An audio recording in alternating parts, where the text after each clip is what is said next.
Final post-launch checklist. Super sublight fusion drive. Operational. Anti-gravitational gyros. Recharging. Thrust. Operational. Navigation. Operational. Canopy. Operational. Life support. Operational. Landing gear. Operational. Thermal control. Operational. Quantum warp field generator. Operational. Quantum field tether. Quantum field tether. Quantum field tether. Quantum field tether. Desync detected. Attempting to resync. Quantum field tether. Quantum field tether. Quantum field tether. Failed handshake with quantum field tether parent. Activating permafrost contingency. Awaiting admin authorization. IAM primary directive override. It's not Earth, Pine said emphatically. Well, I know it's not Earth. It can't be Earth, can it? John said in response. No, it cannot. We traveled for a very long time. Then why are they claiming that it's Earth? How do they even know the name Earth? John said, clearly frustrated. I do not know, John. It is clear that there is a direct connection to Earth, based on their language and the fact that they are human. My processor hasn't been fully functional since coming out of low power mode, but my processes are beginning to return to full functionality. According to my calculations, it is incredibly improbable that a race of near-human sapiens evolved independently of Earth and with the same language structure. Pine's matter-of-fact demeanor helped John rationalize this bizarre situation. Then what the hell is going on? He exclaimed. I don't know. I am formulating several theories. I will keep you informed, Pine responded. Thank you, Pine. John sighed deeply. He turned to the sisters and their boar, who were still leading them through the dense woods. He just started seeing the first light of a clearing opening up in the distance when Kelra began to speak. We're approaching our village. If he walks in looking like that, it will cause a scene for sure. Whether good or bad, probably a little bit of both. Maine cut in. Kelra thought for a second before speaking. Perhaps you could go on in and bring back a tunic that he can cover himself with until we get him under a roof. Fine. Maine grumbled. Don't do anything foolish until I get back. She continued.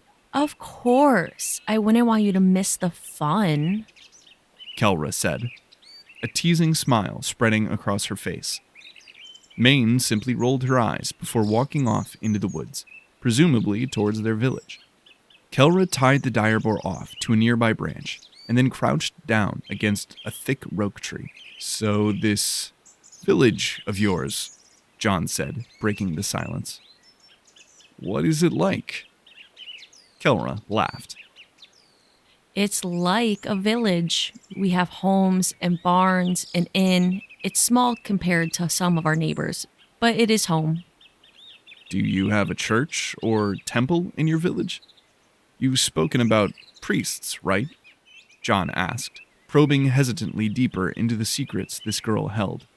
She looked down, glancing back and forth as if checking to make sure no one was watching. There is a church, but the priests of the new gods say it's blasphemy to speak of them or their gods outside of the church, she said in a quiet voice. John wanted to press more, to learn all he could about this strange place, its people, and their beliefs.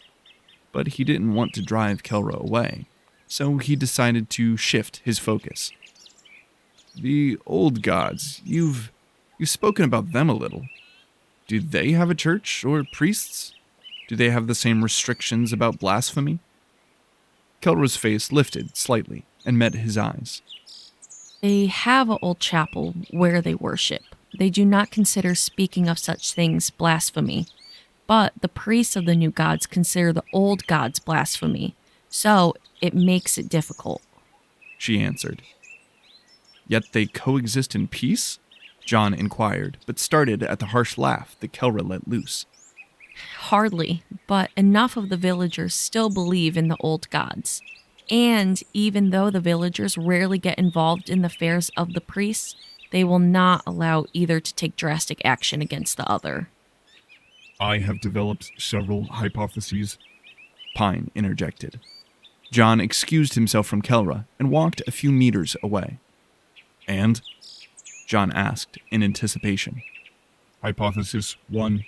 Somehow, through the process of our long travel, and perhaps in some relation to our faulty quantum field tether, we jumped into a parallel universe where Earth looks much different, but the humans were developed in much of the same way as our Earth, except for some dramatic historical differences. Wait. Go back. Quantum field tether? What is that? John asked. Pine sighed incredulously. Strange things can happen when traveling at speeds near light and over great distances. The tethers were designed for this mission specifically to keep the pinnacle ships and their pilots grounded to our reality and time. Ours failed at some point in our journey, though my memory banks are unable to recall exactly what occurred. The science of such devices was very experimental and rather untested. I am not surprised that it failed. After a brief moment of consideration, John responded. Yeah, I didn't understand any of that, but I'll take your word for it. So, parallel universes, huh? That is one possible theory, yes. And the others? Hypothesis 2. Humankind was seeded by another, far more advanced alien race or synthetic life form. There is a possibility that an alien race seeded human beings on various planets throughout our galaxy, with similar histories guiding them along similar genetic and cultural pathways. What the motivation for such a thing could be, I do not know. Perhaps it is some form of experiment to see how life develops under different circumstances and environments. Or maybe it's some form of elaborate farm, and humans are the unknowing caretakers and gatherers, producing nuclear material or synthetic life forms that can later be harvested.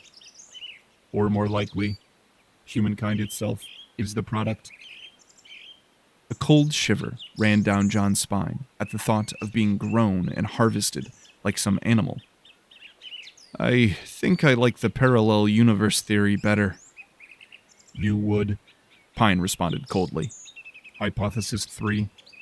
There's more? John interrupted. Of course there is more. We are dealing with near infinite variables here. There are countless possibilities. These are just the ones that seemed most likely to me. If these were the most likely possibilities, John thought that he would hate to hear the least likely. Hypothesis 3. Due to time dilation, as an effect of traveling so close to the speed of light for such a long period of time, and with an untested quantum field tether and warp drive, it is possible that we traveled potentially thousands to tens of thousands of years into the future, and either somehow wound up back at Earth that has changed drastically over the millennia, or arrived at our original destination, but during the time we were traveling, humankind developed faster than light travel and beat us here by a considerable amount of time. Though I find this the most likely scenario, it does not explain these people's primitive state, their lack of connection to the outside universe, or why they believe their planet is Earth. John's heart sank at the possibility. He had known that he would be gone for a long time, and more than likely would never see Earth again. He was prepared for being in hibernation for 10, 50, maybe even 100 years. But tens of thousands? All of human history could be summed up in a fraction of that amount of time. He sank to his knees in solemn contemplation. Everyone and everything he knew could be gone if that theory proved true. You don't happen to have any good options that aren't going to lead to an existential crisis, do you? John asked in an exasperated tone. No. was all Pine said in response. Great. That's just great. Kelra cautiously walked over to him and knelt down in front of him. Are you all right? She asked, concerned.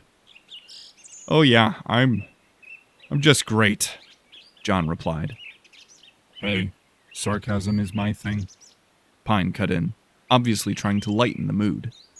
Suddenly, John was hit in the back of the head by something, a brown cloth tunic wrapped around his face. He turned to see Maine a few meters away. He hadn't even heard her approaching. Let's go, Maine said. It will be getting dark soon. Kelra glared at her, but then nodded her head. She reached out her hand and helped John stand. She's right. We should hurry. John hastily threw the tunic over his flight suit, which did a good enough job of covering him. Kelra untied the dire boar, and the three of them started towards the village.